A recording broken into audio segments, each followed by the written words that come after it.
All right, Pickle. Only one last thing to do today, and that is to roll out the Dave Campbell's Texas Football Associated Press Texas High School Football State Rankings. Dave Campbell's Texas Football has put out the state's most respected Texas high school football rankings for decades and is the official rankings provider of the Associated Press since 2019. This right here on TexasFootball.com and on this very show is the only place where you can find the official Texas high school football state rankings.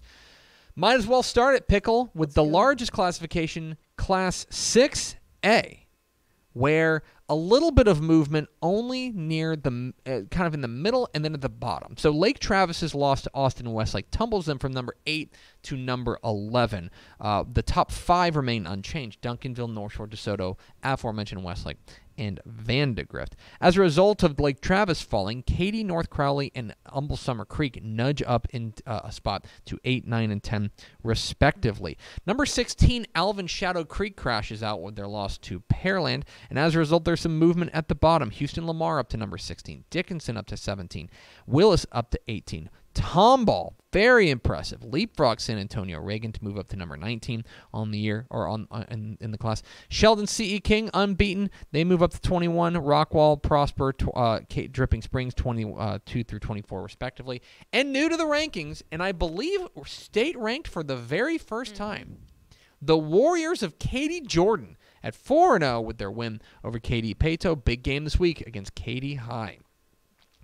To 5A we go. 5A Division I. Number 6, Denton Ryan crashes out with their loss to the Colony, and as a result, the bottom moves up. Number 6, Smithson Valley now. Red Oak up a spot despite being idle. PSJA North's big win over Edinburgh Vale moves them up a spot to number 8. Frisco Lone Star's wild win over Frisco Lone Star, or Wakeland rather, moves them up a spot to number 9.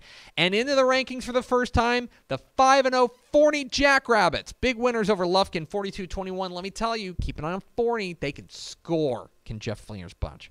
5A Division II. The big news here is Fort Bend Marshall's loss to Port Neches Groves. They dropped from number 2 to number 8, and as a result, everyone moves up. How about number 2 Frisco Emerson?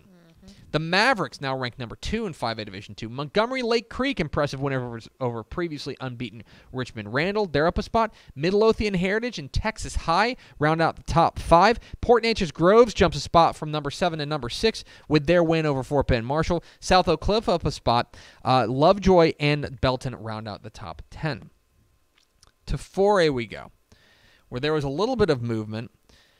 China Spring loses to Dallas Parish Episcopal. That drops them from number 2 to number 5. As a result, Bernie now back up to number 2 in the state. Salina up to number 3. Anna to number 4. Kilgore remains the same at number 6. Brownwood remains the same at number 7. Iowa Colony nudges up a spot despite being idle. Lubbock, Estacado, and Lavernia both lose. They crash out of the rankings. That gives us a spot for 2 new teams. Stephenville re-enters the rankings ahead of their big game against rival Brownwood, coming up this week with their narrow win over Wichita Falls Rider.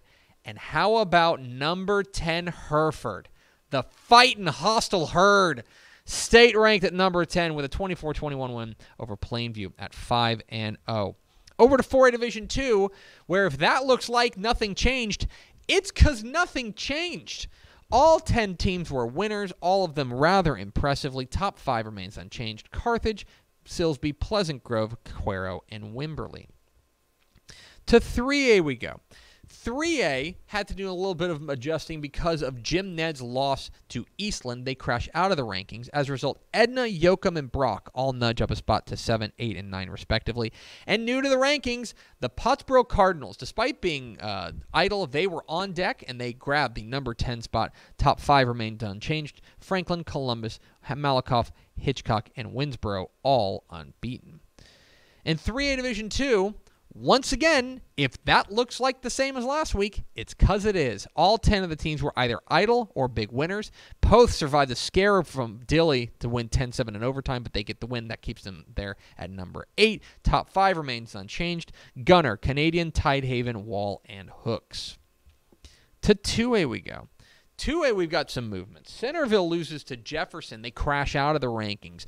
Crawford loses to Rosebud Lott. They crash out of the rankings. As a result, the bottom half of these rankings get a little bit of a facelift. Hawley moves up to number 6, Beckville up to number 7, Sonora up to number 8, and 2 newcomers to the rankings. The number 9 Garrison Bulldogs are state-ranked, as are the number 10 Holland Hornets, who beat previously unbeaten Weimar to grab the number 10 spot. Top 5, though, remain unchanged. Timpson, Refugio, Toller, Cooper, and Stratford. And 2A Division II got a little bit of a makeover as well. Wellington loses in overtime to a good 2A D1 Panhandle team. As a result, we knocked them down from number 5 to number 8. We're still believers in them. They haven't lost a team to a team their size, but I do think that that's certainly worthy of being knocked down. They dropped from number 5 to number 8. As a result, Collinsville, Sunray, and Lovelady all nudge up a couple of spots to number 5 through 7, respectively. Top 4 remain unchanged. Albany, Martin, New Home, and Chilton all unbeaten. To the 6-man ranks we go. Only one change. Everyone was a winner, but some better winners than others. Aquila makes the move up to number 8, leapfrogging May after May gets a big-time scare from Fort Worth Thesa. Aquila takes care of business against Calvert. That is good enough to move them up to the number 8 spot. Everything else is unchanged in the 1A Division 1 ranks. Gordon, Knox City, Abbott, Westbrook, and Jonesboro, your top 5. And in the 1A Division 2 ranks, chalk. Everyone's a winner. Top 5 remains unchanged. Benjamin, Oglesby, Jayton, Cherokee, and Klondike. And the private school ranks, if this looks like the exact same graphic, just with Week 5 changed to Week 6, you're exactly right. It is. All 10 of the teams, whether the 11-man ranks or the 6-man ranks, were winners, so there were no changes. Houston St. Thomas, Dallas Christian, and Bel Air Episcopal are your top 3 in the 11-man ranks, and Pasadena First Baptist, Fort Worth Covenant Classical, and Austin Hill Country are your top 3 in the 6-man ranks. There they are, the Week 6 Dave Campbell's Texas Football Associated Press Texas High School Football Rankings. You can find the complete rankings at texasfootball.com/rankings. We're getting into district season, so we're seeing less movement. These are becoming a little bit more crystallized. Of course, we're going to adjust based on what we see on the field, but simply because you're getting into district play, you're going to see a lot more ranked teams winning, at least if we've done our job and we've accurately ranked them the way that they should. Still a few state-ranked matchups this week. Houston C.E. King and Sheldon C.E. King and Galena Park North Shore take on one another. Katy Jordan and Katy is now a state-ranked matchup. Stephenville and Brownwood now a state-ranked matchup. So there's still some state-ranked matchups despite a ton of buys across the state this week. Remember, all the rankings at texasfootball.com/rankings. Hey, thanks for watching this clip here on YouTube. If you like this kind of stuff and you want more of it, make sure you subscribe to our YouTube channel. And remember, you can watch us live every weekday at noon at texasfootball.com, Facebook, Twitch, or here on YouTube. And if you want more of the best coverage of football in the state of Texas, check out texasfootball.com and become a Dave Campbell's Texas Football Insider at texasfootball.com/subscribe.